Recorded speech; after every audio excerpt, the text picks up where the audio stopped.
Hello dear students. हम लोग कक्षा 9 के विज्ञान के सातवें चैप्टर को आज अध्ययन करेंगे, जिसका नाम है गति। तो गति तो आपने पिछली कक्षाओं में पढ़ा ही होगा।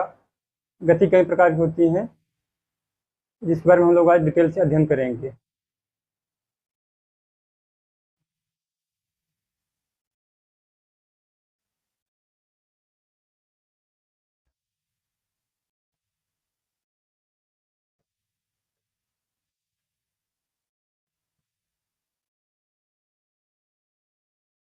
जैसे आप अपने घर से स्कूल जाते हैं, आप गति गति करके ही जाते हैं। आपने क्लास में देखा होगा कि आपके मास्टर साहब पढ़ाते हैं तो घूम घूम कर पढ़ाते हैं, जो गति की ही अवस्था में रहते हैं, और आप एक स्थिर होकर बैठे रहते हैं। और आपने देखा होगा सड़कों पर, जैसे आप खड़े हो गए हो कहीं, तो वाहनें चलती रहती हैं इधर उधर। जैसे बस हो गई, तो वो एक स्थान से दूसरे स्थान तक सवारियों को ले जाती है।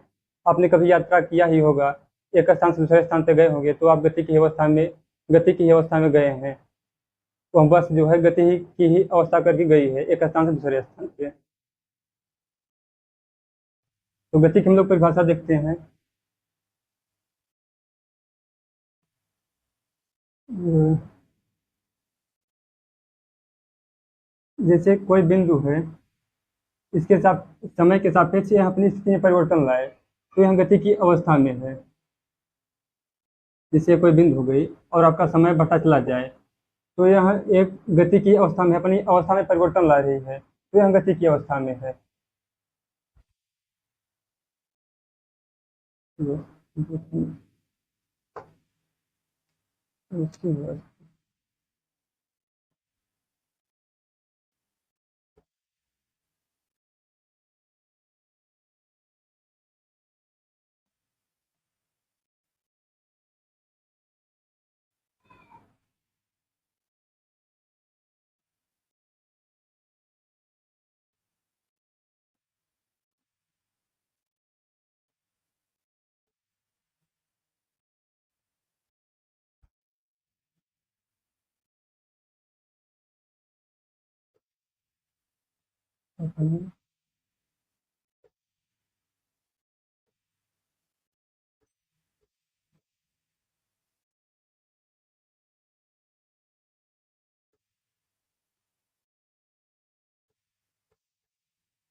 लाती है।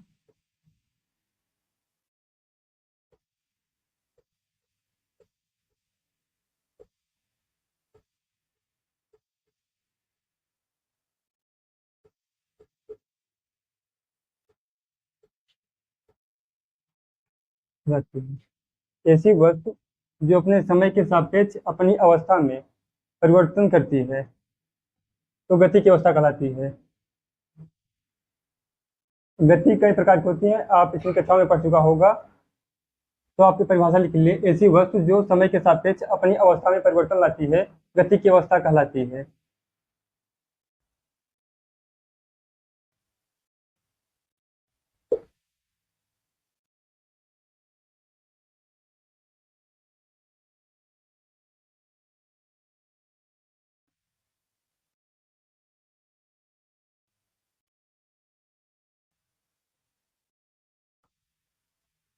जैसे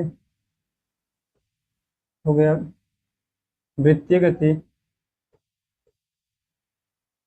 वृत्तीय गति, सरल रेखीय गति,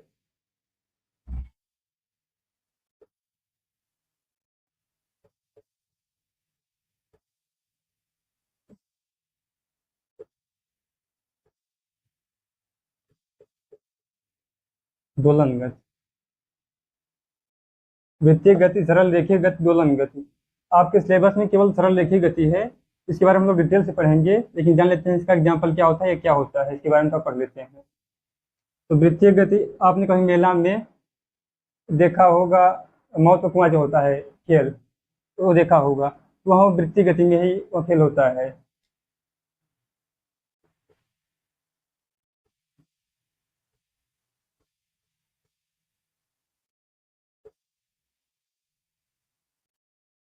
और दोलन गति, आपके घर में घड़ी लगी होगी जो उसमें पेंडुलम होगी, घड़ी की पेंडुलम होगी और दोलन गति से ही अपना कार्य करती है।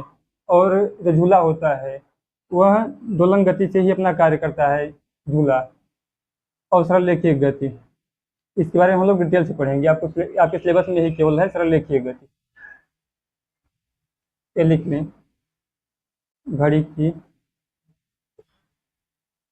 पेंडुलम की गति, पेंडुलम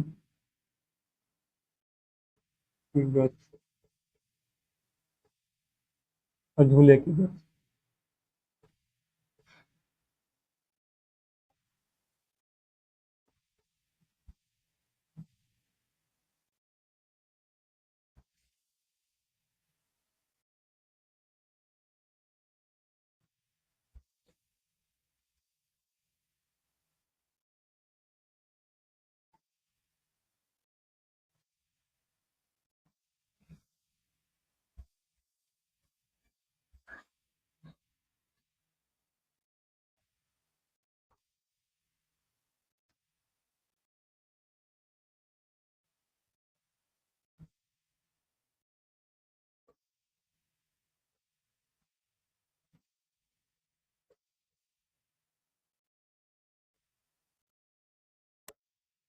सरल रेखीय गति, सरल रेखी क्या होती है? ऐसी गति जो एक सरल रेखा के अनुदिश कार्य करे वह सरल रेखीय गति कहलाती है। जैसे सैनिक मार्च करता है, चींटी चलती है, वह एक सरल रेखीय गति में कार्य करता है, कार्य करती है। और अ, अब वाहनों को देखा होगा, वह एक सरल रेखी में ही गति करती है। और ट्रेन हो गया, यह सरल रेखीय गति में ही कार्य करती है। इसकी परिभाषा हम लोग देखते हैं, सरल रेखीय गति ऐसी गति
ऐसी गति जो सरल रेखा के अनुदिश कार्य करे या करती है, सरल रेखीय गति कहलाती है। जो हम बिल्कुल सरल रेखा में गति करे वह सरल रेखीय गति कहलाती है। जैसे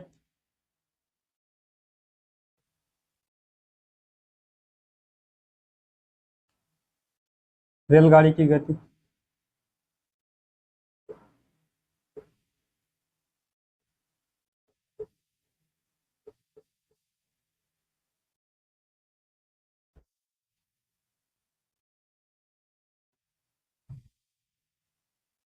फर्श पे चींटी की गति,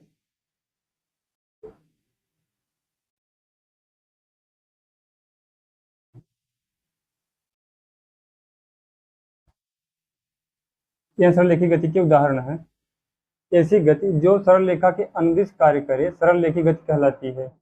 रेलगाड़ी की गति, फर्श फर्श पे चींटी की गति, वह एक सरल रेखीय गति में ही चींटी चलती है।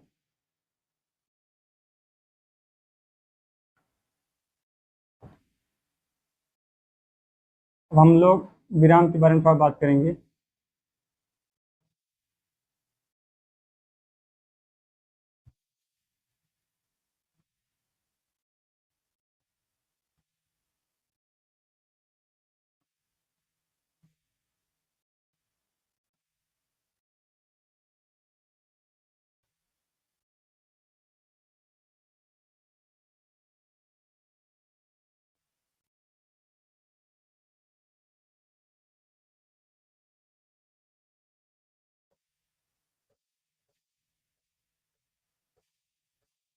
रेस्ट। विराम को अंग्रेजी में रेस्ट कहते हैं। विराम क्या होता है? जैसे आप अपने घर में जिस इसमें जहाँ पर बैठ के पढ़ रहे हैं, आप विराम की अवस्था में बैठे हुए हैं। आप अपने स्कूल जाते हैं और क्लास में बैठे रहते हैं और आपका अध्यापक पढ़ाता है, वहाँ गति कर करके पढ़ाता है और आप विराम की अवस्था में होकर बैठे रहते हैं और पढ़ते हैं, तो आप विराम की अवस्था में रहते हैं। जैसे वाहन कोई खड़ी है, वह विराम की अवस्था में है। हम लोग इसकी परिभाषा देखते हैं। ऐसी वस्तु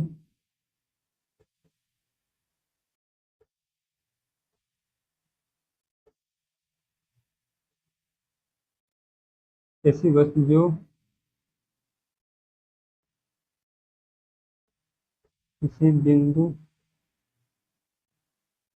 जो किसी बिंदु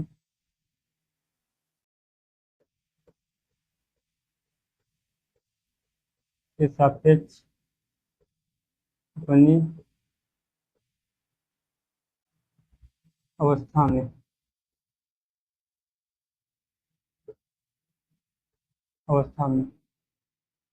परिवर्तन नहीं करती है।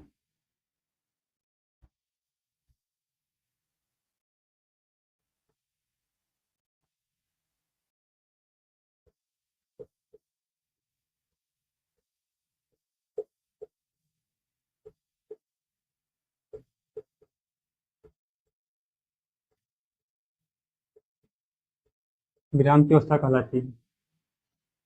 विरामावस्था कहलाती है।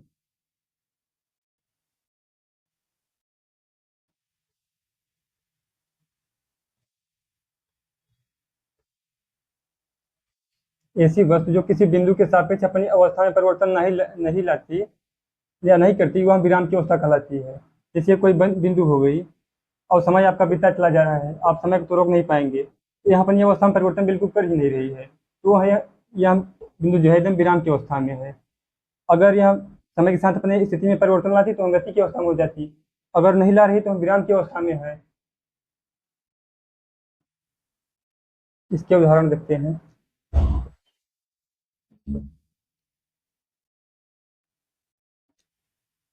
जैसे मेज पर रखी हुई किताब बिल्कुल विराम की अवस्था में है।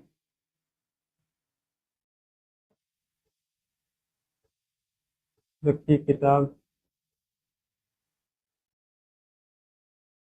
मेज पर रखी किताब। और आप उदाहरण अपने से ले सकते हैं। जैसे आप क्लास में विरामावस्था में बैठे रहते हैं, विराम की अवस्था में है। खड़ी हुई बस है, इसे खड़ी हुई बस।